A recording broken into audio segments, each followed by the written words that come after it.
Jess McMahon, who was born in 1882. He started promoting wrestling in the 1910s. It's either Jess or his son, you may have heard of, Vincent J. McMahon, who founded the Capital Wrestling Corporation, the predecessor of the Worldwide Wrestling Federation, later known as the World Wrestling Federation, later known as World Wrestling Entertainment, a subsidiary of TKO today.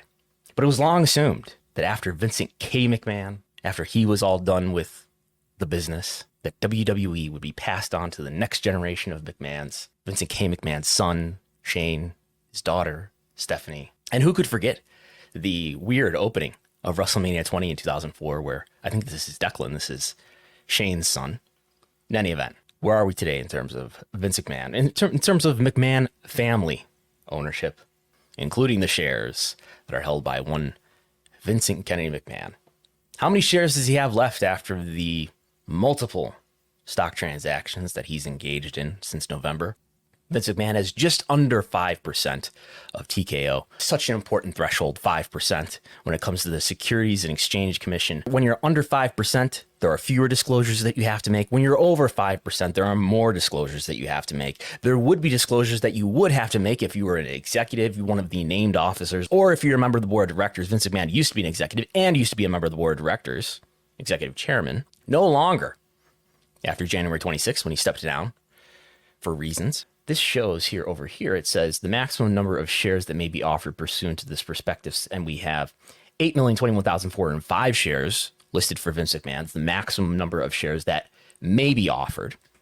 Vince McMahon is possibly offering 8,021,405 shares. How many shares again does Vince have left? Let me look back at my slide here. 8,021,405.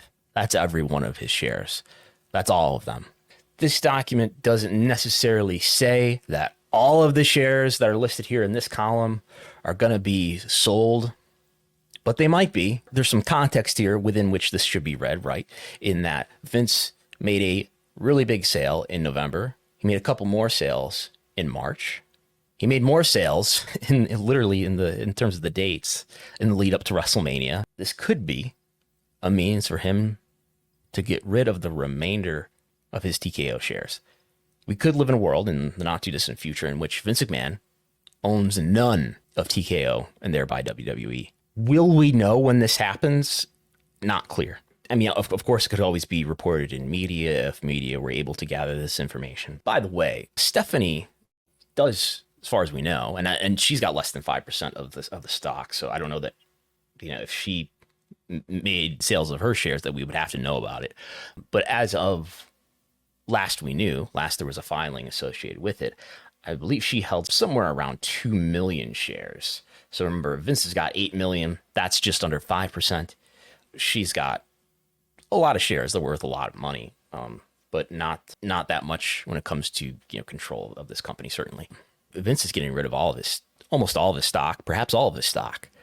And that means those shares, that ownership of the parent company now of WWE, is not going to be transferred after his death to Linda, to Shane, or to Stephanie. The TKO, and thereby WWE, especially if he gets rid of those remaining 8 million shares, will no longer be a McMahon-owned company in any significant way. So the notion that this company would go on to the next generation, which I think is an assumption that people felt they could relatively safely make for a number of years until relatively recently, that will no longer be the case, perhaps entirely. And we are diminishing the degree to which that is the case here as Vince has made these stock transactions.